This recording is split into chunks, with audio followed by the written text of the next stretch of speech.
Aujourd'hui, on va regarder comment rendre la Longer LK1 ou la AlphaWise U20, qui est exactement la même imprimante, un peu plus silencieuse.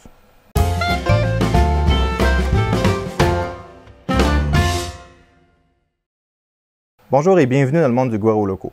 Alors, j'ai déjà cette imprimante-là depuis un petit peu plus que 2 semaines, puis je l'ai utilisée quand même beaucoup. Elle va super bien en passant.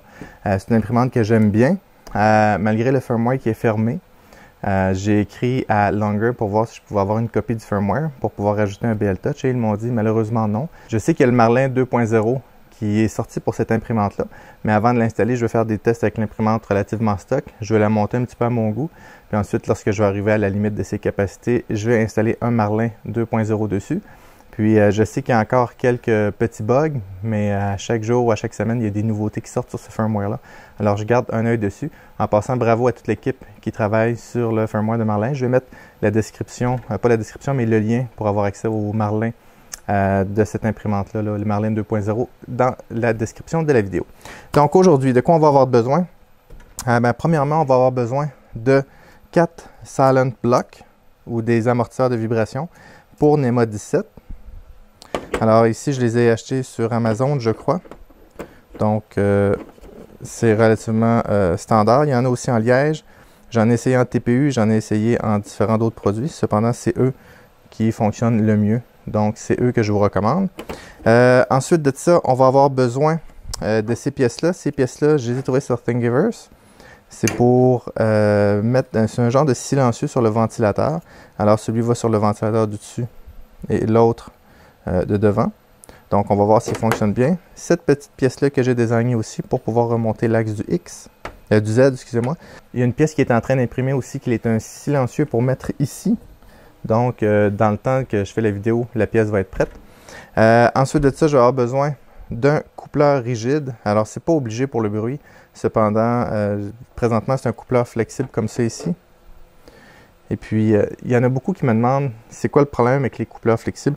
Bon, on va commencer avec l'avantage du coupleur flexible, c'est que si ma vis n'est pas parfaitement alignée, le coupleur, on le voit ici, le coupleur va pouvoir travailler un petit peu, puis pas faire forcer le moteur, tandis que le coupleur rigide, lui, il faut être parfaitement aligné, sinon ça force. Donc, ça, c'est l'avantage du coupleur flexible. Cependant, le coupleur flexible, regardez, il fait comme un ressort. Vous voyez ici? Celui-là ici, il est fini, il est brisé, là, il est tout étiré. Donc, lorsque j'ai de la rétraction rapide, alors il peut servir de ressort avec le poids de mon axe et ainsi faire des déformations sur l'axe des Z. Donc, je vais mettre un coupleur rigide. J'ai jamais eu de trouble avec les coupleurs rigides. Donc, ça va être ça. Ensuite de ça, j'ai besoin de M3 par 6. Alors ici, j'utilise des vis pour ordinateur. Donc, comment je fais pour savoir si c'est une M3 par 6? J'ai imprimé cette petite chose-là. Alors, M3, il rentre parfaitement dedans. Et par 6, il vient ici. Je dirais que c'est une M3 par 5. Il doit en avoir, celle-là, c'est une vraie M3 par 6. Donc, 3 par 6, 3 par 5, 3 par 6, ça le fait. Donc, assurez-vous d'avoir des bonnes vis aussi. Ça prend une tête relativement plate. Pas une tête en V, mais une tête qui n'est pas très très haute. Donc, les vis de lecteur CD pour ordinateur, ça marche super bien. Ensuite de ça, je vais avoir besoin de M3 par 16. Alors, 2 M3 par 16 pour l'extrudeur. Une M3 par 26. Alors, je n'avais pas de M3 par 26. Donc, j'ai pris une M3 par 30 que j'ai mis des rondelles de métal après. Parce que j'en avais pas. Et puis, aussi pour l'extrudeur, une M3 par 12. Alors, une petite M3 par 12. Mon imprimante, pour une raison que j'ignore, a 2 trous de plus ici où l'axe des Z. Autrement dit, où est-ce que mon support de moteur à l'arrière se visse, j'ai 2 trous sur le dessus. Je l'ai mesuré et mon Silent Block va rentrer là. Donc, pour mettre le Silent Block sur mon Z, j'ai pas de modification à faire. J'ai juste à visser en haut puis mettre mon Silent Block en dessous, ce qui va être idéal. Si vous n'avez pas 2 trous de ce côté-ci, vous allez devoir utiliser des écrous-marteaux de ce genre-là ou de ce genre-là. Alors, ceux-là sont beaucoup plus résistants. Je vous recommande les gros. Cependant, les gros, je dois les glisser de complètement en haut jusqu'en bas. Je ne peux pas les rentrer dans mon profil. Tandis que les petits écrous marteaux comme ça, ou les T-nuts qu'on appelle, alors je peux le rentrer et le visser. Alors, celles-ci sont plus résistantes. Cependant, il faut que je les glisse à partir d'en haut. Puis j'ai besoin de, c'est du M4 par 10 si je me souviens bien. Alors M4 par 8. Alors si vous n'avez pas les deux trous supplémentaires comme on va voir dans la vidéo, vous allez avoir besoin de 2 M4 par 8.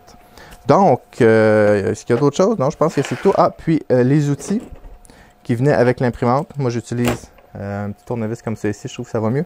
Et dans mon cas, un tournevis tête cruciforme parce que pour les vis de lecteur CD, je vais tourner l'imprimante de côté et on va regarder comment faire le Y. Donc, pour mon Y, alors j'ai pas d'ajustement à l'avant, donc je dois travailler directement à partir du moteur. Normalement, je desserre ma courroie un petit peu, mais celle-ci n'a pas d'ajustement à l'avant, donc je dois le faire directement du moteur. Donc, la première étape va être de dévisser les deux vis arrière.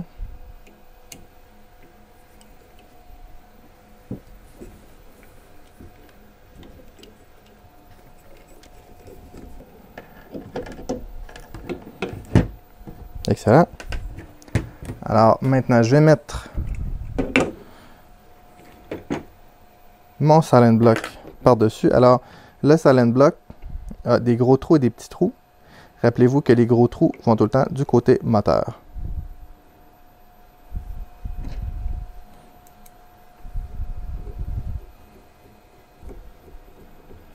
Alors, mon silent block est mis avec deux vis. Maintenant, je vais visser mon silent block. Je vais mettre ma courroie immédiatement. Je vais visser mon silent block ici et ici avec les vis d'origine.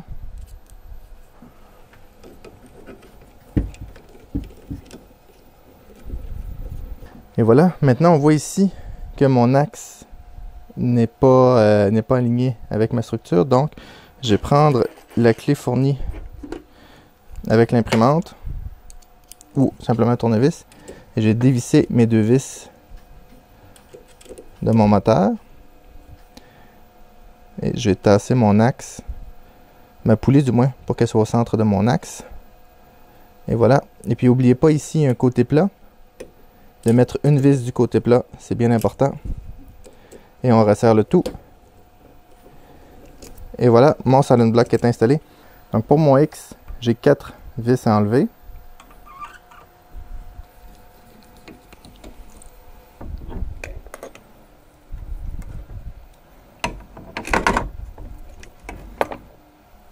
Alors même procédure, je vais mettre mon silent block sur mon moteur. Et je vais immédiatement desserrer ma poulie.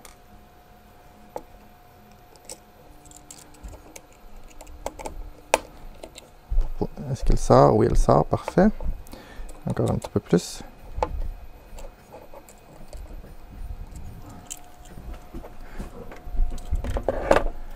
Alors, j'ai ma courroie qui est tombée ici.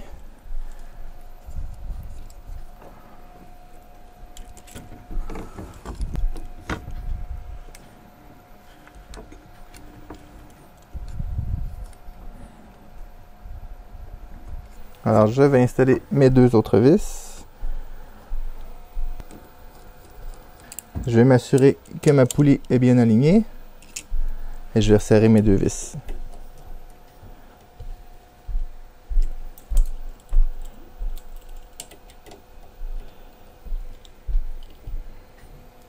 Et voilà. Alors, mon Z, excusez-moi, mon X est fait. Maintenant, on va regarder le Z. Donc, la première chose que je vais faire, je vais enlever mon coupleur. Alors, pour ça, il y a 4 vis à dévisser.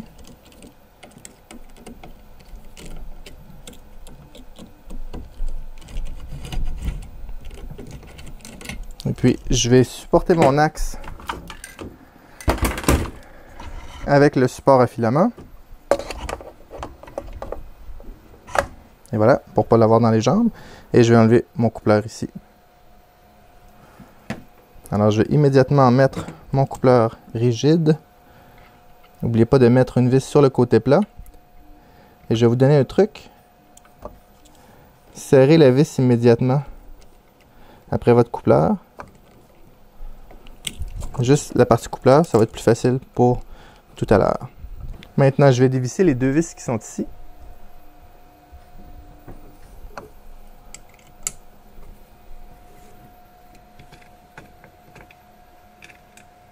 Parfait, maintenant je peux retirer mon moteur. Et voyez-vous, j'ai des trous ici et j'ai des trous là. J'ai deux hauteurs de trous, c'est-à-dire ici et là. Puis, ben c'est ça. Alors, mon silent block, c'est à peu près l'épaisseur de mon silent block, donc ça va être assez facile à installer. Je vais maintenant enlever les 4 vis du moteur.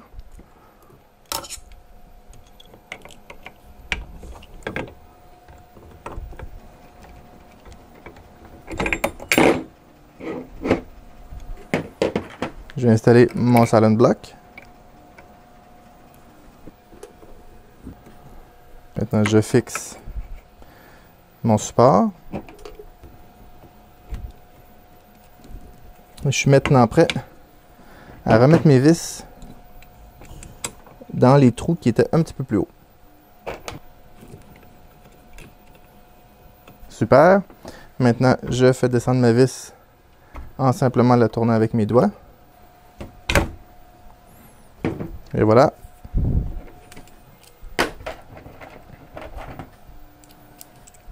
Je resserre mon axe des deux côtés. Mon coupleur du moins. Et voilà. Super. Alors je vais remonter mon axe et je vais m'assurer que ça bouge librement. Jusqu'en bas. Oui, parfait. Super. Maintenant, on va faire l'extrudeur qui est un petit peu plus complexe. Donc, pour mon extrudeur, je vais enlever les vis qui sont ici. J'ai juste bloqué mon extrudeur pour pas qu'elle descende sur mon bed. Et voilà. Ben, pas mon... Alors, j'ai bloqué mon axe pour pas qu'elle descende trop bas. Donc, on dévisse les vis sur place. Et 4 vis pour enlever l'extrudeur. Il y en a une qui est en dessous ici, en dessous. Donc, elle est un petit peu plus dure à enlever. Donc, j'ai enlevé mon ressort. Donc, faites attention, le ressort, même s'il est petit, il est très très fort.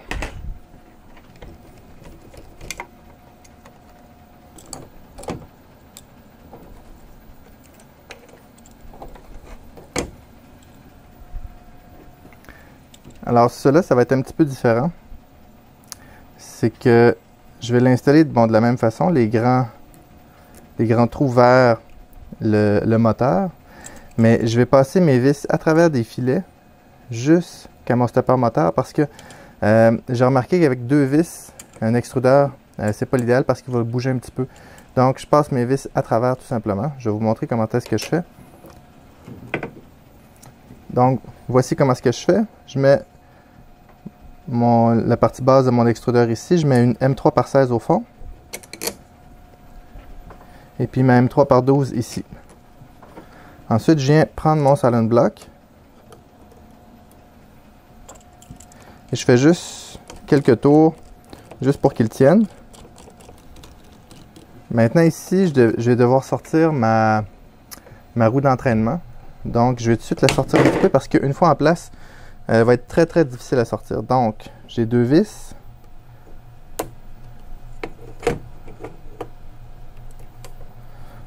Je l'avance quand même assez loin. Je vais pouvoir la descendre par la suite. Et je fais juste resserrer sur le côté plat de façon temporaire. Donc, elle est quand même beaucoup sortie. Donc, mon silent block était tombé. Je le replace. Les filets vers le haut. Et puis, je viens visser à travers mon silent block jusqu'à mon moteur. Alors, c'est important de tenir le moteur bien collé en haut.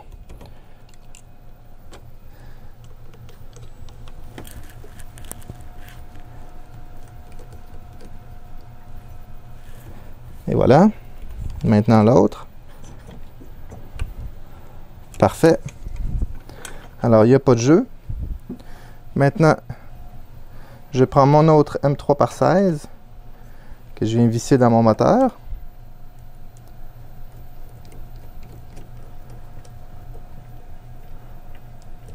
Serrez-le pas complètement. Attendez de serrer l'autre en même temps. Ma M3 par 28.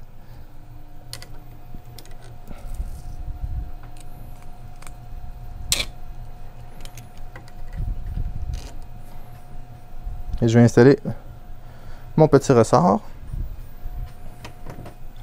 avant de tout remettre en place.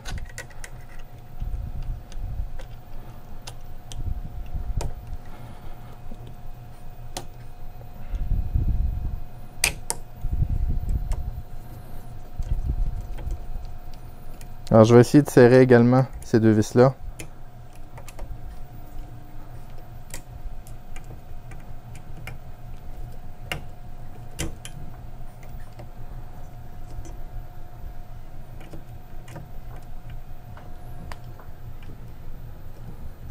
Et voilà. Alors je vais desserrer un petit peu celle-là. C'est trop serré.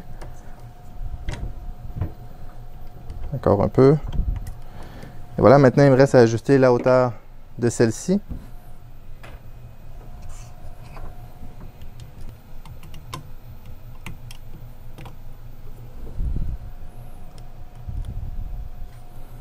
Et je resserre le tout.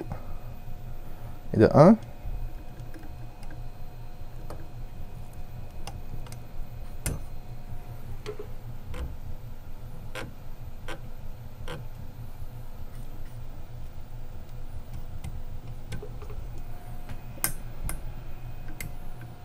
Et voilà.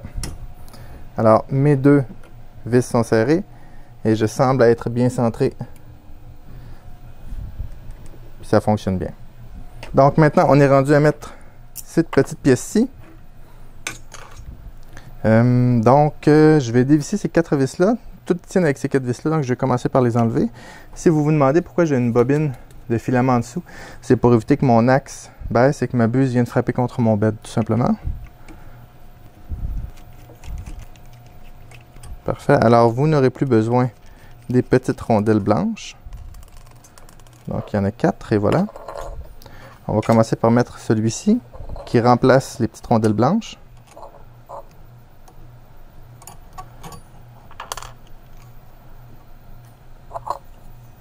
Alors, il faut tout tenir ensemble, ainsi que le dessus.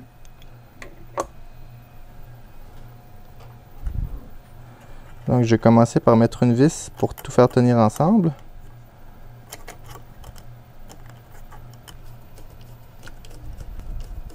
Alors voilà, vraiment pas long à installer. Alors je ne sais pas si ça va vraiment couper le son, mais on va le voir. Maintenant, puisque mon axe Z est un petit peu plus haute, maintenant à la base, je dois mettre un petit espaceur. Donc j'ai désigné une petite pièce comme ceci qu'on vient juste insérer dans le bas ici et qui tient avec le petit clip qui est là, tout simplement.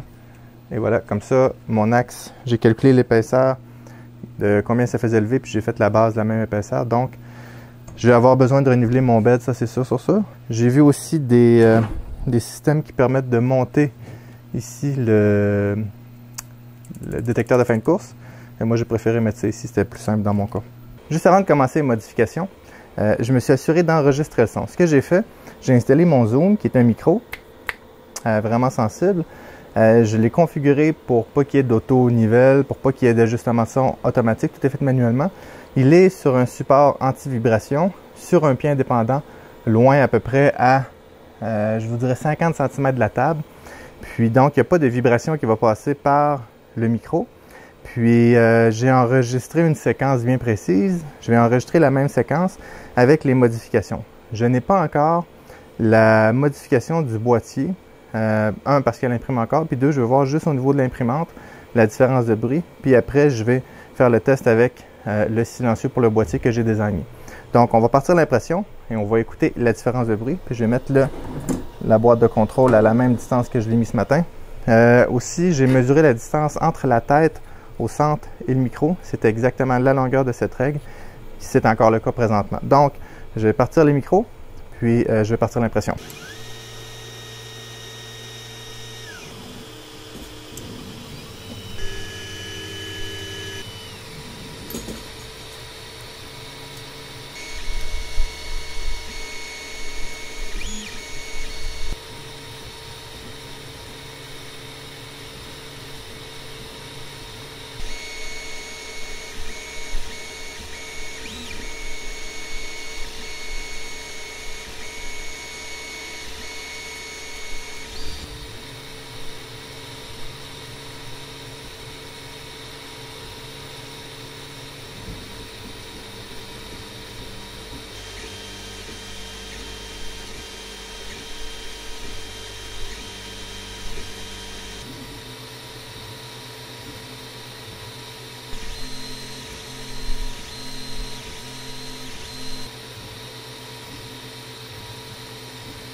Donc, et voilà. J'ai fait le petit silencieux. Alors, de la façon que je l'ai fait, c'est qu'il y a des zigzags à l'intérieur. Puis, on va le voir de plus proche, là. On va tout de suite écouter la différence sans le silencieux et avec le silencieux.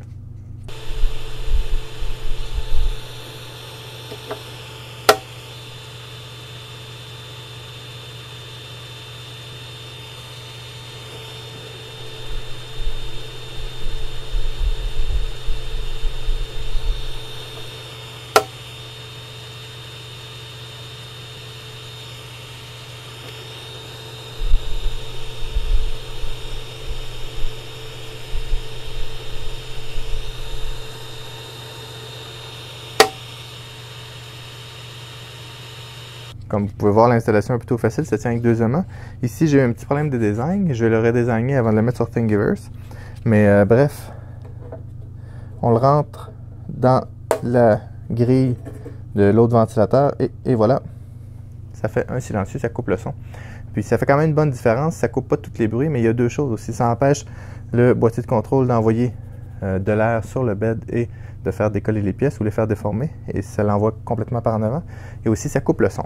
Donc, petit résumé, on a mis les silent blocks sur le Y, sur le X, sur le Z, sur l'extrudeur, tout semble très bien aller. Ensuite de ça, on a installé les petits silencieux ici et le silencieux pour le boîtier ici. En passant, j'ai mis des aimants de 10 mm, des aimants ronds, là, comme ça ici. Ils ont 10 mm de diamètre et 1,5 mm d'épais. Je les ai achetés sur eBay. Donc, et j'en ai acheté un lot de 50, je crois que c'était pour 4 $, quelque chose comme ça. Puis, si vous n'avez pas cet outil-là, je vous le recommande aussi pour mesurer les vis, là. Super intéressant. Donc, cette imprimante-là va pouvoir marcher de jour comme de nuit, parce que là, la nuit, je l'entendais en haut. C'était un petit peu tannant.